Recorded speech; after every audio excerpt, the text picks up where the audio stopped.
How the trans movement is erasing Black women from history.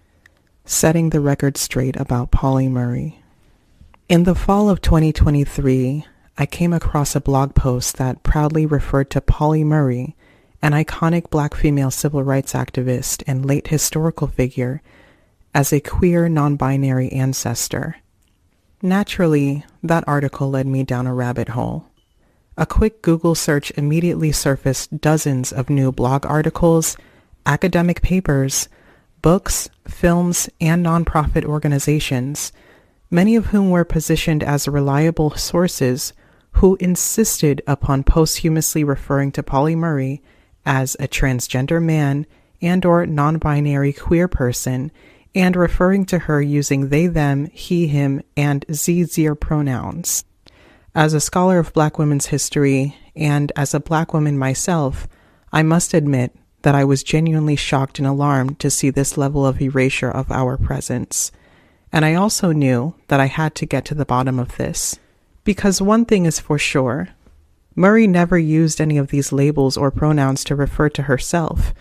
The word transgender wasn't even in existence throughout most of Murray's life, and the term non-binary, along with its full spectrum of neopronouns that are now being forcibly assigned to her from the grave, have only proliferated in Western culture within the past 8 years, decades after her death.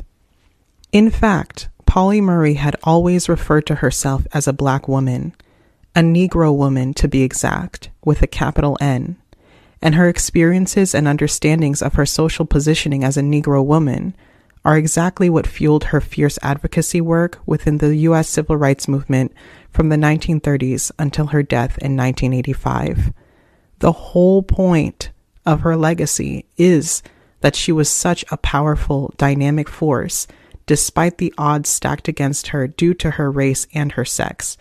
The whole point is that she advocated for both racial equality and women's sex-based rights for her own sake, as well as for future generations. So what gives? Something is clearly being taken out of context. And what exactly is that thing? What is giving so many people the audacity to posthumously rewrite Pauli Murray's history, her identity, her personal struggles, the context in which she achieved her groundbreaking work, and the community she belonged to in order to box her into a modern-day transgender narrative? I made a special trip to the Harvard Schlesinger Library of Women's History, where Pauli Murray's archives are stored, to find out.